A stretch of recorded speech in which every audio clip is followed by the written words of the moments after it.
Assalamualaikum warahmatullahi wabarakatuh.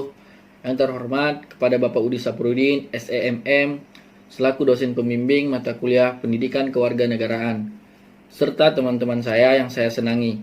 Saya di sini mewakili kelompok 4 untuk mempresentasikan mengenai pertahanan nasional Indonesia.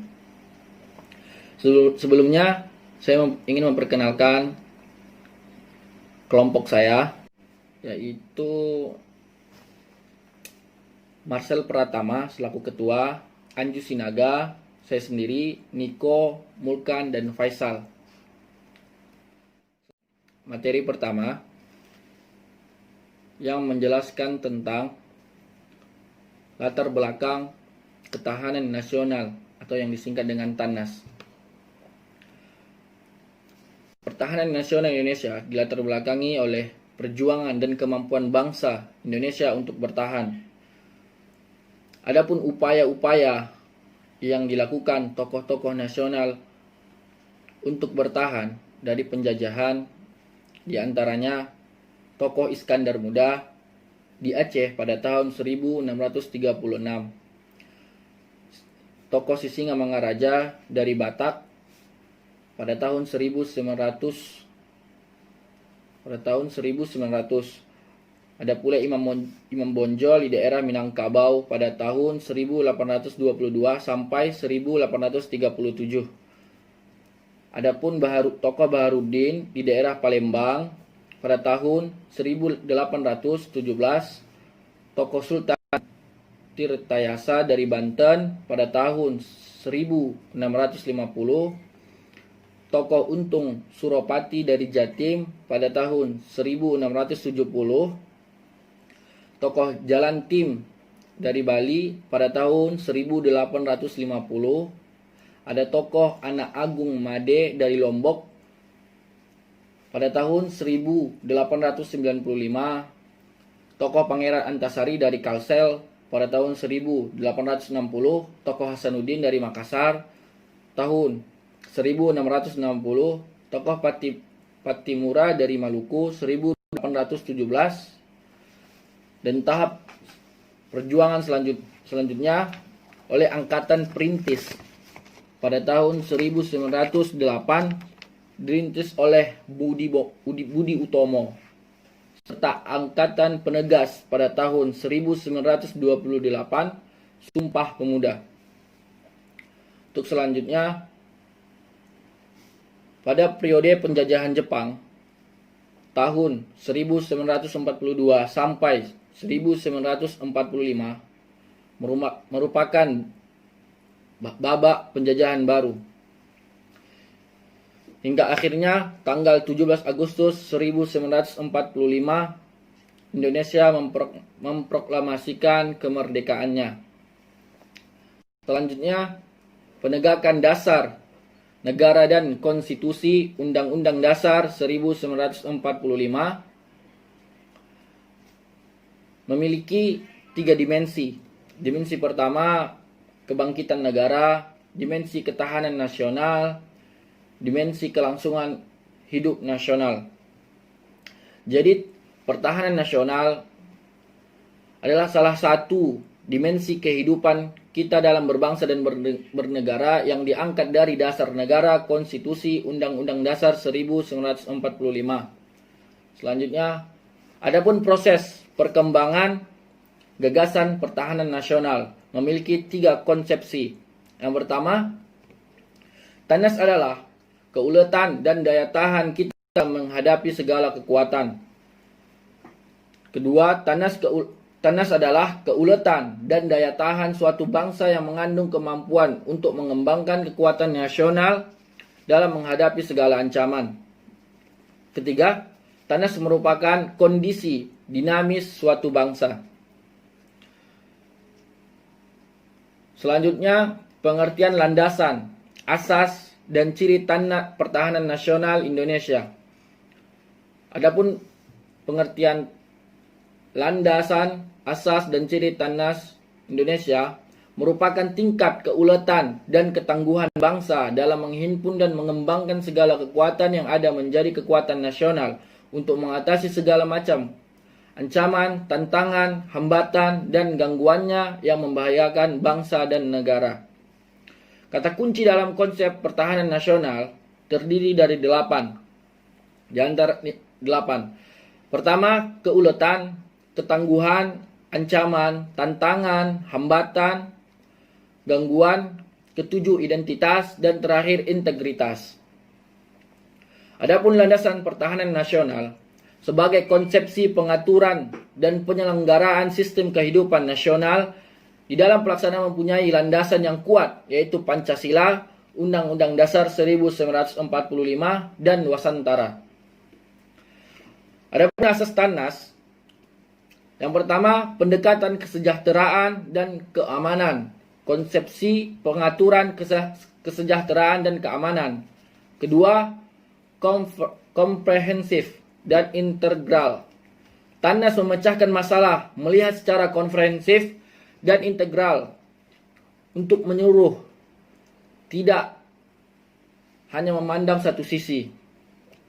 Selanjutnya, sifat-sifat pertahanan nasional Indonesia yang memiliki 6 poin. Yang pertama, manunggal. Poin kedua, mawas ke dalam dan mawas keluar. Ketiga, kewibawaan. Keempat, berubah menurut waktu. 5, tidak membenarkan adu kekuatan dan adu kekuasaan. Dan yang terakhir, percaya pada diri sendiri. Dan terakhir, untuk presentasi saya adalah wajah dan fungsi pertahanan nasional memiliki 2 poin. Poin pertama, wajah TANAS berupa kondisi, doktrin, dan metode. Poin kedua, fungsi TANAS sebagai doktrin nasional, pola dasar pembangunan nasional, metode pembinaan kehidupan nasional, dan sistem kehidupan nasional. Untuk materi selanjutnya dijelaskan oleh teman saya. Terima kasih. Baik, saya akan melanjutkan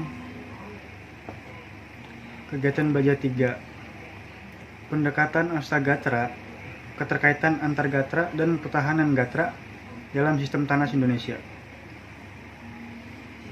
Pendekatan Astagatra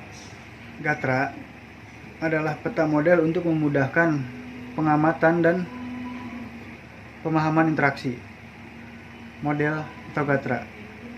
TANAS harus memperefleksikan sifat-sifat asli atau nyata dari tata cara kehidupan nasional. Astagatra merupakan satu kesatuan yang saling berterkaitan untuk mencapai suatu ketahanan nasional atau TANAS. Astagatra meliputi 2 bagian, alamiah Trigatra dan sosial Pancagatra. Alamiah Trigatra terdiri dari geografi negara, kekayaan alam, keadaan, dan kemampuan kependudukan demografis. Dan untuk Pancagatra yaitu diikuti dengan ideologi, politik, ekonomi, sosial budaya, dan hankam. Keterkaitan antar Gatra ada 3 bagian, geografi, SDA, dan SDM. TANAS pada hakikatnya merupakan upaya peningkatan kesejahteraan dan keamanan. Peranan Gatra terhadap kesejahteraan dan keamanan, yaitu berperan dalam Trigatra, ideologi, hukum dan ekonomi, sosial budaya, dan hankam. Ketahanan Gatra dalam sistem TANAS mencakup sejauh mana kita bisa memanfaatkan dan memelihara dalam mengembangkan serta menjaga stabilitas Gatra yang ada dalam sistem TANAS untuk peningkatan kesejahteraan dan keamanan rakyat. Sekian, terima kasih.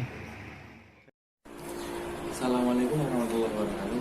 Saya Muhammad Faisal Agustina dari kelompok 4 matkul pendidikan kewarganegaraan. Dan saya di sini akan membahas tentang kegiatan belajar 4, yaitu tentang perwujudan TANAS Indonesia. Perwujudan TANAS Indonesia sendiri itu adalah pembangunan nasional di segala aspek kehidupan. Salah satunya TANAS di bidang ideologi. Itu ada 2 aspek, yaitu kondisi dinamis suatu bangsa yang berisikan keuletan dan ketangguhan yang mengandung kemampuan mengembangkan kehidupan nasional dalam menghadapi dan mengatasi segala ancaman, tantangan, hambatan, dan gangguan yang akan datang dalam atau luar yang membahayakan kelangsungan ideologi bangsa dan negara. Yang aspek kedua, masyarakat Indonesia menjadikan Pancasila sebagai perjuangan utama dalam kehidupan kemasyarakatan dan kenegaraan, dan pengalaman harus dimulai dari setiap warga negara. Yang kedua, ketahanan di bidang politik. Itu ada 3 poin. Yang pertama, kondisi dinamis suatu bangsa yang berisian keuletan dan ketangguhan yang mengandung kemampuan mengembangkan kehidupan nasional dalam menghadapi dan mengatasi segala ancaman, tantangan, hambatan, dan gangguan yang datang dalam atau luar yang membahayakan kelangsungan politik bangsa dan negara. Yang poin yang kedua, ditentukan oleh kemampuan sistem politik dalam menanggulangi ancaman dan tantangan terhadap kehidupan politik Indonesia. Yang poin ketiga, kekuatan kita adalah kerangka landasan sistem politik, demokrasi Pancasila. Dan yang ketiga ada yang TANAS di bidang ekonomi. Itu ada 4 poin. Yang pertama, tujuan pembangunan nasional di bidang ekonomi adalah meningkatkan pertumbuhan perekonomian negara serta mensejahterakan dan memberikan keadilan bagi masyarakatnya. Yang poin kedua, pembangunan harus dapat mengadakan perubahan sehingga yang pertama, bertambahnya produksi di luar sektor pertanian. Yang kedua, bertambahnya penduduk yang hidup di luar sektor pertanian. Yang ketiga, mengekspor barang olahan dan barang jadi. Dan poin yang ketiga, struktur perekonomian sudah semakin seimbang antara sektor pertanian, industri, dan jasa.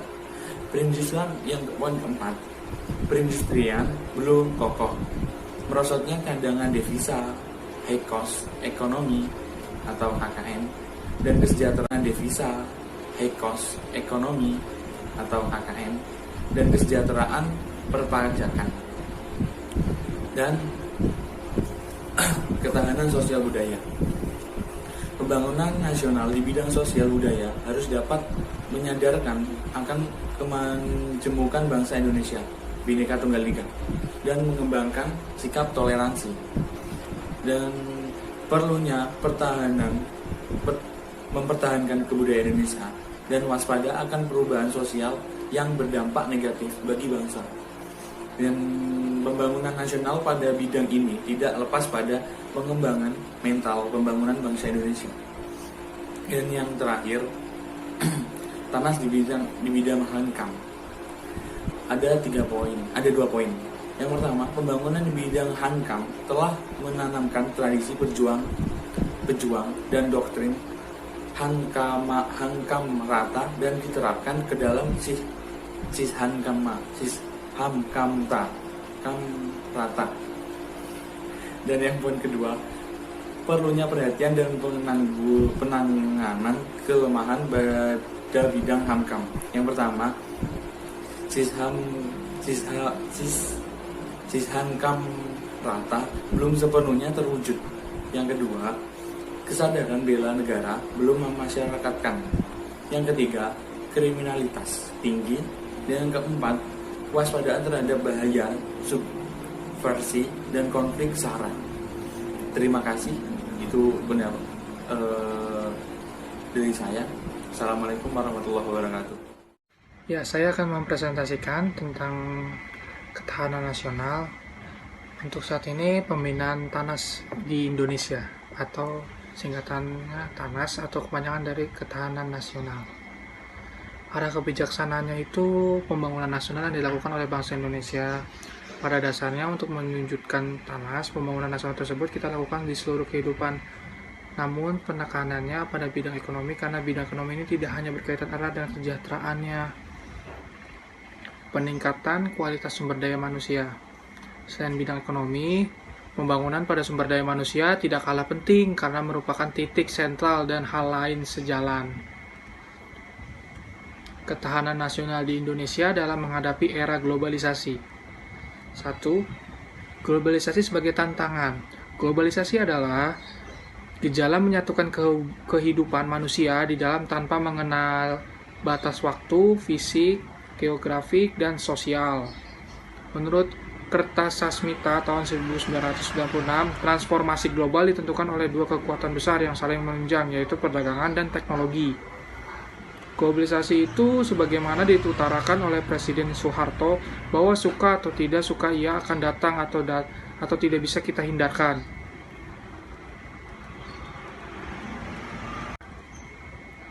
TANAS di bidang ekonomi itu tujuannya pembangunan nasional di bidang ekonomi adalah meningkatkan pertumbuhan, perekonomian negara serta mensejahterakan dan memberikan keadilan bagi masyarakatnya. Pembangunan harus dapat mengadakan perubahan sehingga bertambahnya produksi di luar sektor pertanian, penduduk yang hidup di luar sektor pertanian, mengekspor barang olahan dan barang jadi. Sekian dari presentasi saya. Bismillahirrahmanirrahim. Assalamualaikum warahmatullahi wabarakatuh. Yang terhormat Bapak Udi Saprudin, SEMM, selaku dosen pembimbing dari mata kuliah PKN. Saya Mulkan Aziz dari kelompok 4. Di sini saya akan mempresentasikan tentang ketahanan nasional Indonesia dalam menghadapi era globalisasi. Langsung saja menuju materi, globalisasi sebagai tantangan. Globalisasi adalah gejala menyatukan kehidupan manusia di dunia tanpa mengenal batas fisik, geografik, dan sosial. Adapun menurut Kertasasmita, transformasi global ditentukan oleh dua kekuatan besar yang saling menunjang, yaitu perdagangan dan teknologi. Globalisasi sebagaimana yang diutarakan kepada mantan Presiden kedua Republik Indonesia Bapak Soeharto, yaitu bahwa suka atau tidak suka ia akan ada atau datang dan tidak bisa kita hindarkan. Akibat hubungan bisnis atau perdagangan yang telah menyatukan kehidupan manusia, maka timbul kesadaran yang lebih intern terhadap hak-hak dan kewajiban asasi manusia. Lanjut, globalisasi dan nasionalisme. Globalisasi yang dipercepat dengan pertumbuhan luar biasa dari media massa melalui media telekomunikasi dianggap akan menghilangkan batas geografi suatu negara. Akibatnya, nasionalisme akan kehilangan wujud aslinya dan berganti menjadi universalisme atau globalisme, di mana orang akan menjadi warga dunia, bukan warga suatu negara yang batas-batasnya sudah jelas atau tertentu. Ancaman bagi nasionalisme berdampak pada situasi ekonomi dalam negeri. Contohnya, pada semakin banyaknya tenaga kerja kita yang mencari nafkah ke luar negeri, baik di negara-negara Asia Tenggara, khususnya negara ASEAN maupun ke Eropa. Dewasa ini memahami kadar nasionalisme sering dikaitkan dengan persepsi pribadi seseorang terhadap orang lain dengan persepsi individu, antar bangsa dan negara. Dalam segi sosial, ancaman nasionalisme yang dapat terwujud dalam disintegrasi nasional adalah SARA, terutama konflik antar negara, antar suku, antar ras, maupun antar bangsa. Perlunya mempelajari perkembangan nasionalisme di berbagai negara dengan pengupayaan terwujudnya etika sosial yang berlandaskan 3 hal. Yang pertama, jujur, kedua, kerja keras, dan hemat. Selanjutnya, paradigma Pancasila dalam menanggapi globalisasi. Sebagai bangsa Indonesia, kita tidak boleh tercabut dari akar budaya, yaitu Pancasila. Dengan paradigma dan cara berpikir Pancasila, kita memilih mana yang tepat untuk bangsa Indonesia agar identitas dan integritas tetap lestari. Dengan paradigma dan cara berpikir Pancasila, kita mengarungi era kesejahtera itu, meraih segala peluang untuk membangun bangsa agar kelangsungan hidup negara tetap terjaga dalam rangka mencapai tujuan dan cita-cita nasional. Menghadapi globalisasi harus menggunakan paradigma dan cara berpikir Pancasila untuk meningkatkan TANAS Indonesia. Selanjutnya, meningkatkan ketahanan nasional Indonesia dalam menghadapi era globalisasi. Kelemahan dan kekuatan Indonesia dalam menghadapi era globalisasi. Pertama, globalisasi membawa angin perubahan terhadap kehidupan negara dan bangsa. Hubungan umat manusia antar negara sangat intens, seakan-akan menggilas negara bangsa dan membangun citra global. Untuk itu, kita perlu mengetahui kekuatan dan kelemahan yang kita miliki dalam segenap aspek kehidupan. Selanjutnya, TANAS yang diharapkan di era globalisasi, kunci pokoknya itu adalah meningkatkan TANAS Indonesia dalam meningkatkan kualitas sumber daya manusia yang menuju ke penguasaan ilmu pengetahuan dan teknologi atau IPTEK yang dilandasi iman dan takwa. Dalam mengarungi bahtera diperlukan pengaturan-pengaturan dalam aspek Trigatra, yakni pengaturan tata ruang wilayah Indonesia yang serasi antara kepentingan kesejahteraan dan kepentingan keamanan.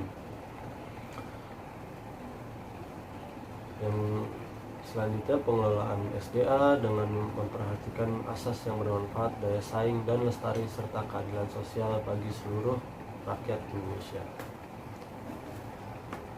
Selanjutnya ada pembinaan kependudukan. Dalam mengarungi bahtera diperlukan pengaturan-pengaturan dalam aspek Pancagatra. Di sini ada 5 poin. Yang pertama, pemahaman, penghayatan dan pengamalan Pancasila. Yang kedua, penghayatan budaya Pancasila. Yang ketiga, mewujudkan perekonomian yang efisien, pemerataan dan pertumbuhan yang tinggi. Yang keempat, memantapkan identitas nasional Bhinneka Tunggal Ika. Dan yang terakhir, memantapkan kesadaran bela negara. Sekian dari saya, sekian dari kami. Saya mewakili kelompok 4. Kurang lebihnya mohon maaf.